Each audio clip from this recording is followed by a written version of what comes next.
Hello दोस्तों, प्रणाम। Sheela Tiwari official channel पे एक नाच गीत गावे जाते। आपके कैसे लगे लाइक करना, कमेंट करना, शेयर करना।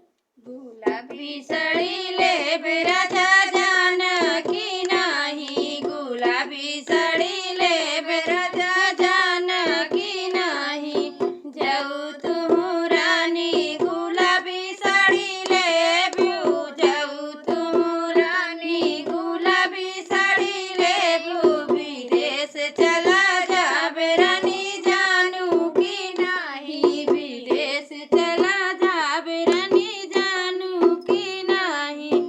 जाऊ तुम राजा विदेश चला जाबा, जाऊ तुम राजा विदेश चला जाबा।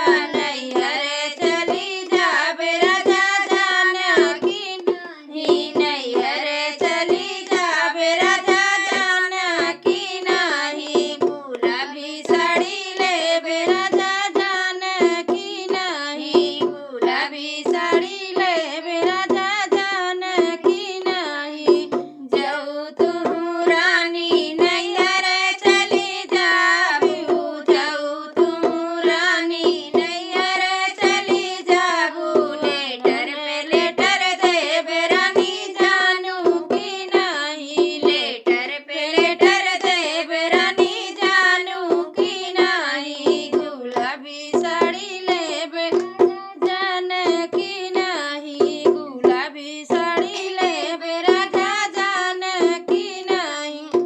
जाऊ तुम राजा लेटर पे लेटर देबा, जवाब नहीं देबे राजा जान की नाही, जवाब नहीं देबे राजा जान की नाही। गुलाबी साड़ी